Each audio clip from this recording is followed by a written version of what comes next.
ये चंपा देवा भी है, इसका सब कुछ काम किया, इसने ही मेरा रिश्ता करवाया और आज 4 साल के बाद इसने मुझे विधवा का रूप दिया है। मेरी 20 साल की उम्र है, आज 20 साल की उम्र में मुझे विधवा बना दिया। मेरे भी सब पति के साथ इस फोटो पर हाथ रख के कसम खाती हूँ, मेरे सास ससुर जेठ जेठानी मुझे बहुत टॉर्चर करते थे और मुंह से नहीं आते थे, वो मेरे साथ व्यवहार करते थे और मुझे इतनी बद्दी बद्दी गालें निकालती थी। मेरे सास का मैं जब पुलिस वहाँ पे लेके गई तो मेरे सास उन सब कह रहे के रोड पे लबे नोम कहता है ना, मैं श्यान नोम कहता है, अरे थे मैंने रोड तो बनाई भी, मैं की करी तू क्यों मार माती तो मारे पढ़ाई मन इतनी बड़ी सजा थी क्यों दी।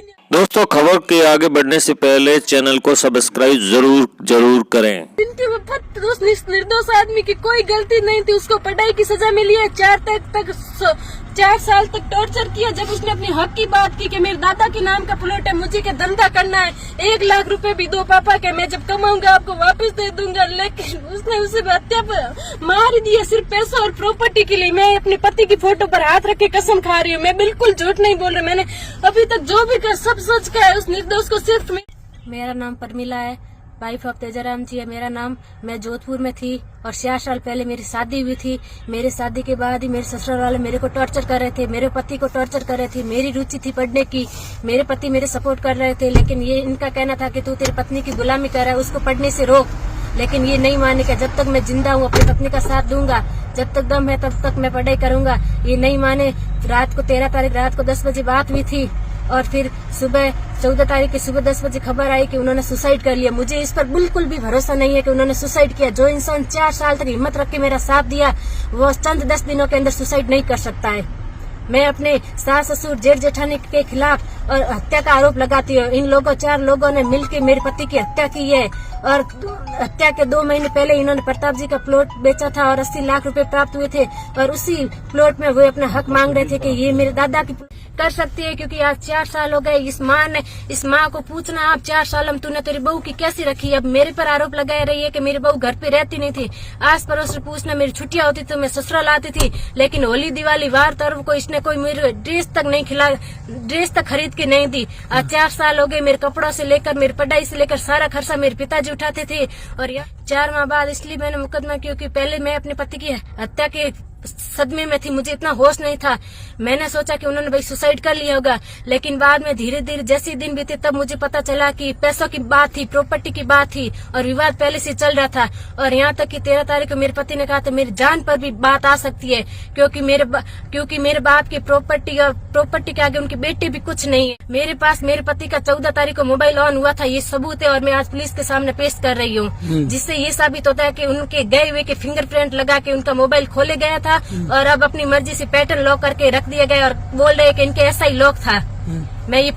मैंने मुकदमा अपने सास ससुर और जेठ जेठानी पर दहेज प्रताड़ित कर रहे थे। मेरे पिताजी ने अपनी हैसियत अनुसार सब कुछ दिया, फिर भी ये शादी के बाद एक तो मुझे दहेज के लिए टॉर्चर कर रहे थे कि तेरी पत्नी इतना दहेज लेके आई, तेरे ससुर के तो एक ही लड़का है, इतना क्या करेंगे, तेरे को दे दे। लेकिन इन्होंने कहा जो मेरे पति का हक था उन्होंने अपना हक दे दिया अपनी बेटी को, इससे ज्यादा मुझे और कुछ नहीं चाहिए।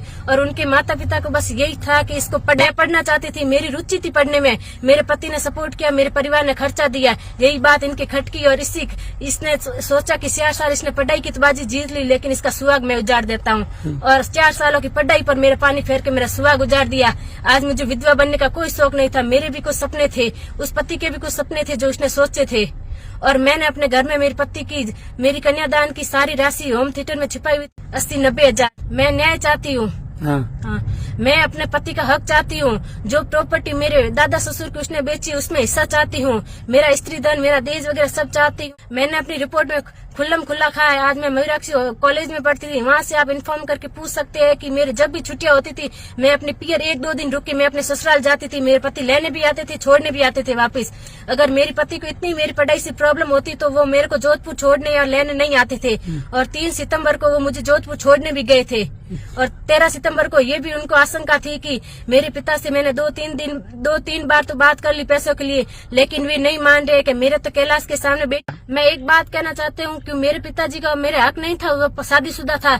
लेकिन इन लोगों की कॉल डिटेल चेक कर लो मेरे पापा के। इन लोगों ने कोई डायरेक्ट फोन भी नहीं किया था मेरे पापा को कि आपके जमाई ने ऐसा काम कर लिया है। जेठाराम जी सरपंच और गांव के लोगों ने मेरे पापा को कॉल किया कि आपकी ये घटना हो गई है। तब मेरे पापा मेरा वेट करते और इन्होंने अपने बेटे को रामदेरा रवाना किया था। आधा घंटा भी नहीं हुआ था, वहाँ तो लेने के लिए रिश्तेदारों को खुद पहुंच गया। लेकिन मेरे को किसी ने कहा कि तू बस में चढ़ के आ जा। मेरी ऐसी हालत में मैं बस में कैसे आऊँ बाड़मेर? क्यों मेरा हक नहीं था, बहू का हक नहीं था वहाँ घर पर आने का। फिर मेरे पापा ने गाड़ी भिजवा के मैं 5 बजे ससुराल पहुंची। जैसे मैं 2.5 दिन नहीं, मैं 3 दिन रुकी थी। मेरी ननद सब मुझे अंदर ही अंदर औरतें टॉर्चर कर रही थी कि तूने तेरे पति को खा लिया, तू पढ़ाई नहीं करती, तू अब जेठ जेठानी की सेवा करना, सास ससुर की सेवा करना, क्यों क्या हम तेरे को रोटी खिला देंगे? मैं रोटी की भूखी नहीं हूँ, मेरा भी हक है, मेरा भी अधिकार है और मैं उसे लेकर रहूंगी। इन लोगों ने मुझे इतना टॉर्चर किया और अब ये मेरे पर आरोप लगा रहे कि इन्होंने आत्महत्या करने की कोशिश की। आप जाके मौके वारदात पर देख लो, आत्महत्या के कोई सुराग भी नहीं है, क्योंकि आत्महत्या कोई खुले में नहीं करता, दरवाजा देख के करता है, दरवाजा भी तोड़ना पड़ता है। लेकिन कोई वहाँ पे दरवाजा नहीं टूटा। और मेरे ससुर ने खुद, मैं रो रही थी, मेरे सामने आके कहा कि कवास वालों को फोन कर, जो को लेके मरे, इसके बेटा तो मर गया और ये भी मरेगी, इसको वो लेके चले।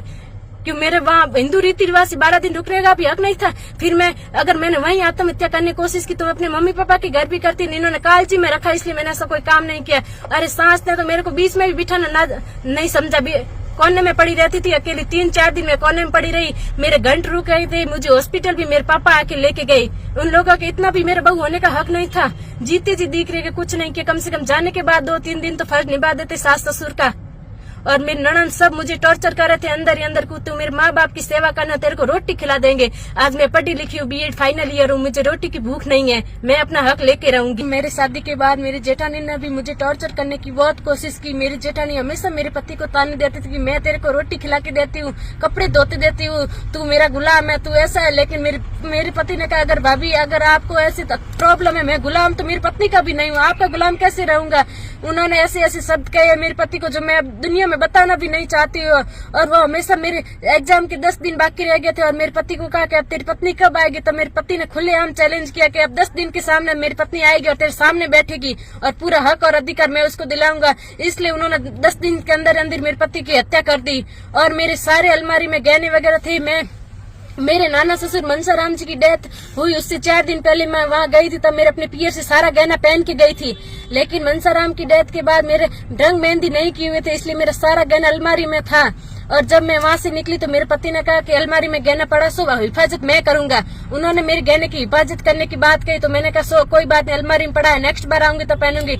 और मेरा सारा गहना वगैरह, मेरे अलमारी में नकदी भी रखी हुई थी, वो सब हड़प ली है। और जब मैं मौके पर पुलिस को लेके गई तो वहाँ पर कुछ नहीं था और 2-3 के मेरे को चांदी के आइटम मिले हैं जो मैं नीचे ले गया। मेरे कमरे से एविडेंस मिटाने की कोशिश की गई है और मुझे गुमराह करने की कोशिश की। मेरे पति की डॉक्यूमेंट, फाइल वगैरह सब गायब कर दी गई है और कहा कि मेरा बेटा तो पढ़ा लिखा है ही नहीं, उसकी कोई फाइल वगैरह थी ही नहीं। मेरे पास मेरे पति ने जो फॉरेस्ट गार्ड का एग्जाम दिया था उसका पेपर है सबूत के तौर पर।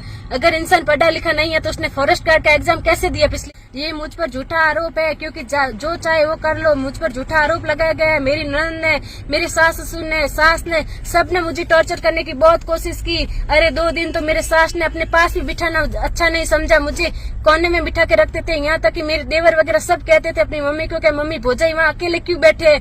तो मेरी सास कहती थी इनकी तबीयत ठीक नहीं है इसलिए अकेली बैठी है, जबकि मेरी तबीयत में सदमे में थी, मेरे को संभालना चाहिए। लेकिन वो मुझे टॉर्चर कर रहे थे कि तूने पढ़ाई नहीं की तो तेरा आदमी नहीं जाता, ये तो ऐसा ही था। और मेरी सास का तो यह कहना है कि गया तो सो गया, मेरा बेटा थे ही नहीं, लेकिन मेरे गवाड़ी का दाग लगा दिया। ये माँ का कहना है। आप कह रहे हो एक माँ बेटी की हत्या नहीं कर सकते, तो मैं माँ का सच कहना चाहता हूँ। अगर मेरा बेटा गया तो सो गया, मेरे गवाड़ी का दाग क्यों लगा रही है? उस माँ को पूछो, बच्चों के बिना किसकी गवाड़ी होती है? अब तेरी गवाड़ी ज्यादा कीमती थी, तेरे बच्चे ज्यादा कीमती थे। हर बार टॉर्चर कर रही थी प्रॉपर्टी के लिए। जब बच्चे ने अपने हक की बात की और इनके हत्या के 6 महीने पहले इन्होंने नीचे रूम लेने की बात कही तो मेरा नाम बेरा राम है। मामला मैं पूरा बता रहा हूँ। मेरा नाम बेरा राम है, मेरे पिताजी का नाम हरसुंद राम जी है। मैं कवास का रहने वाला हूँ और आज से 4 साल पहले मेरी बच्ची की शादी उतलाई रोड पे बेरा राम के घर, बेरा राम के बच्चे से शादी हुई थी, ठीक है ना, बेरा राम राणा राम। तो फिर शादी होने से पहले मेरी बच्ची BEd कर रही थी जोधपुर से। तो मैंने इनको पहले से बताया था, भाई देख मेरी बच्ची पढ़ रही है, जब तक इसकी पढ़ाई पूरी नहीं हो तब तक मैं इसकी पढ़ाई छोड़ाऊंगा नहीं। अगर तेरे को यश हो तो मैं शादी कर लेता हूँ, यश नहीं हो तो मैं शादी नहीं करूंगा अभी, ठीक है। तब इसने बोला भाई कि मैं तो मना करूंगा नहीं, अगर बच्चा मना करेगा तो आपको छुड़ानी पड़ेगी, ठीक है ना। तो चलो कोई बात नहीं, बच्चा करेगा तो हम छुड़ा देंगे। तो उसके बाद में क्या हुआ, शादी होने के बाद में हो गए 6-7 महीने 12 महीने हो गए। उसके बाद में इन्होंने थोड़ा थोड़ा बसी पे प्रेशर डाला है, भाई तू पढ़ाई मत कर। तेजाराम जी मेरा जमाई है, इसका हस्बैंड है। ठीक है। तो भाई आप नहीं चाहते हो तो मैं इनको पढ़ाई छोड़ा देता हूँ। तभी मेरे जमाई ने बोला तेजाराम जी ने कि पापा जो भी सारा जो इनका खर्चा आ रहा है कॉलेज का और इसका भाई हॉस्टल का सब आप उठा रहे, तो मेरे पापा को क्या तकलीफ है? और मैं भी पढ़ा लिखा हूँ, मैं कोई गवार तो हूँ नहीं। अब आप खर्चा दे रहे हो और मेरे मिसेज को, आपकी बेटी को पढ़ा रहे हो, तो मेरे पापा को क्या लेना देना है? और मेरा पापा ऐसा ही है। और मेरे पापा ने तेजाराम उसी टाइम ये बोला, मेरे पापा ने एक बार ये भी बोला कि बेटा तू इसको छोड़ दे और मैं तेरे को 2-3 बार पन्ना दूंगा और तू इसको छोड़ दे। अब वो तेजाराम जी बोल रहे पापा, मेरे पापा ऐसे बोल रहे हैं, मैं अब क्या करूं? तो मैंने देखा भाई तेजाराम जी तेरे पापा की आदत ऐसी हो, तुम उनको छोड़ो। आप कह रहे हो तो मेरे को यही है, पढ़ाई में यस या नो चाहिए। आप कह रहे हो तो मैं पढ़ाई उनकी छुड़ा देता हूँ और आप कहो तो मैं पढ़ा। तो क्या पापा इनकी पढ़ाई पूरी करनी है, आप खर्चा दे रहे हो, तो मेरे पापा का क्या लेना देना? मेरे पापा का हटा साटा। तो अब वो बोली ऐसे कि अगर ये बच्ची पढ़ेगी परमीला, अगर इसकी नौकरी लग जाएगी तो मेरी बच्ची का मान कम हो जाएगा। ठीक है ना? तो ये सारा खेल वहां से स्टार्ट आया है। ये घर वाले ऐसे नहीं सोचेंगे कि ये हमारे साथ ऐसा हो जाएगा, हम ये इसके साथ में गलत कदम क्यों उठा रहे।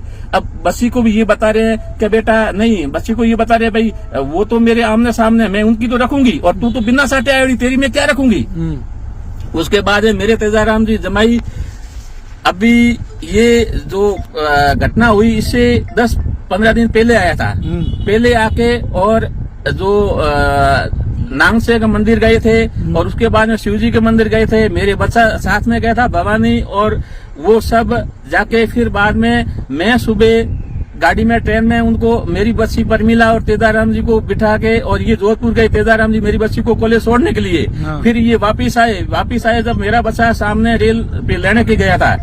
और फिर ये दोनों ही, मेरा बच्चा उतर के आ गया दुकान पे और ये तेजाराम जी इनको रुकने बोला तो नहीं अभी लेट हो रहा है, पापा मत करो गालियां। अब ये तेजाराम जी जब भी मेरे घर आते तो मेरे जमाई को करीबन 4-5 दिन रोटी खाने का हक नहीं, वो मतलब एकदम जैसे टिर जाते, तू क्यों गया? अब इनको अरे तो परेशान था इसकी माँ और बाप से। ये टोसर तो पहले से करते थे। अभी ये 80 लाख रुपए में इधर पता नहीं ये ना पट्टा जी का पोड़ इधर प्लॉट था, तो ये प्लॉट 80 लाख रुपए में बिका है।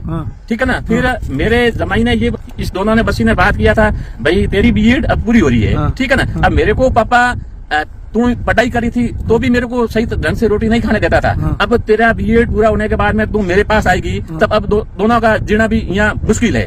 किसी भी तरह अपन दोनों को मार देंगे। ठीक है ना? तो फिर बसी से जैसे ही आत्महत्या की, उससे मतलब शाम को बसी से बात हुई है।